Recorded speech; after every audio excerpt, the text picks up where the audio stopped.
नई दिल्ली के जंतर मंतर में हो रहे छात्रों द्वारा प्रोटेस्ट में दिल्ली पुलिस द्वारा किए गए लाठीचार्ज एवं सरकार से करी जा रही मांगों को लेकर आज कानपुर के महाराजपुर विधानसभा से समाजवादी पार्टी से पूर्व प्रत्याशी फतेह बहादुर सिंह गिल द्वारा आज एसीपी चकेरी को राष्ट्रपति के नाम संबोधित ज्ञापन दिया गया। फतेह बहादुर सिंह गिल द्वारा बताया गया कि आज इस विरोध प्रदर्शन में यशोदा नगर से सैनिक चौराहे पर एक शांतिपूर्ण तरीके से प्रोटेस्ट होनी थी और धर्मेंद्र प्रधान का पुतला दहन होना था। इसके पहले उनको उनके ही आवास में पुलिस द्वारा हाउस अरेस्ट कर दिया गया। आज ज्ञापन देने के बाद फतेह बहादुर सिंह ने मीडिया से बात करते हुए बताया कि अब सरकार की तानाशाही नहीं चलेगी और समाज पार्टी के राष्ट्रीय अध्यक्ष अखिलेश यादव के नेतृत्व में छात्रों के हित के लिए जितना भी हो सकेगा वह और उनके पूरे कार्यकर्ता मरते दम तक करेंगे और उनकी मांगे हैं कि पेपर लीक करने वाले दोषियों के खिलाफ सख्त कार्यवाही की जाए, साथ ही शिक्षा मंत्री धर्मेंद्र प्रधान का इस्तीफा लिया जाए एवं सुसाइड करने वाले बच्चों के परिवार वालों को 1-1 करोड़ रुपए की धनराशि प्रदान की जाए। जब तक उनकी मांगे पूरी नहीं होंगी आंदोलन जारी रहेगा। कानपुर से अजय राजपूत की खबर। आप सभी पत्रकार बंधु जानते हैं कि कई दिनों से जंतर मंतर पे बैठे हुए छात्र बड़ा शांतिपूर्वक थे। उनकी एक ही मांग थी कि धर्मेंद्र प्रधान जो केंद्रीय मंत्री हैं शिक्षा के, उनको तत्काल प्रभाव से हटाया जाए। मगर आपने देखा होगा कि 20 तारीख को इतनी बर्बरता तरीके से लाठीचार्ज हुआ कि वहां पर एक इंसानियत और मानवता क्या होती है वो तो दिखाई नहीं दी, खत्म हो गई, उसकी धज्जियां उड़ा दी।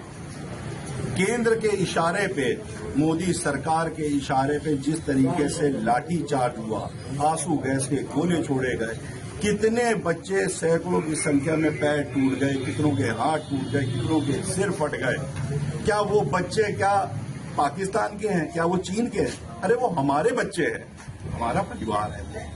कोई बात है तो शांतिपूर्वक करी जा सकती है, हर चीज का हल है।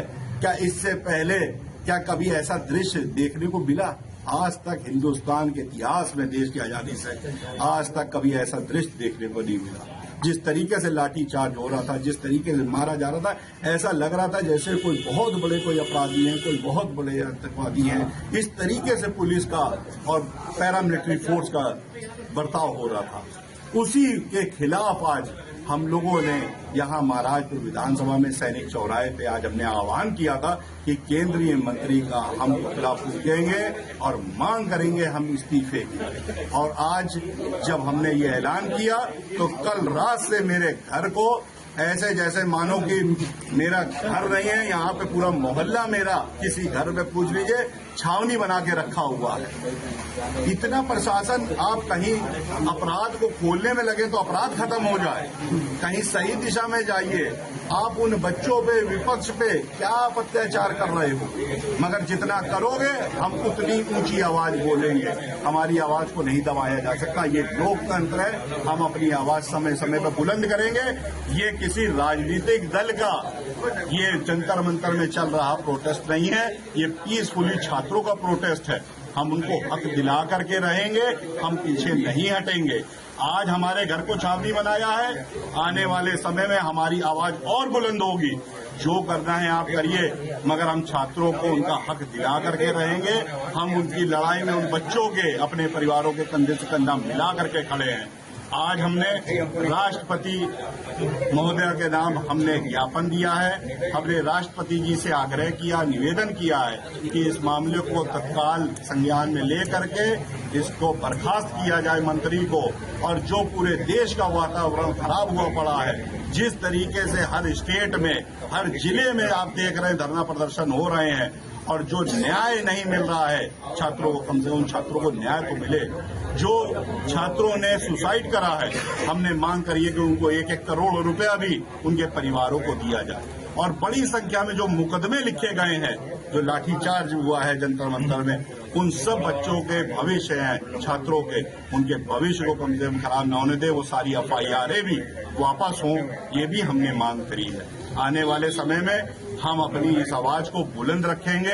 हम छात्रों के साथ कंधे से कंधा मिला के खड़े हैं और हमारे नेता माननीय राष्ट्रीय अध्यक्ष जी ने ये संकल्प लिया है कि जब तक हम लोग समाजवादी छात्रों को हक नहीं दिला देते हम लोग पीछे हटने वाले नहीं। सैनिक समाजवादी पार्टी युवजन सभा के कार्यकर्ता द्वारा पुतला दहन की कोशिश की गई, पुलिस ने उसको डिटेन कर लिया है, क्या कुछ कहें, पता चला आपको?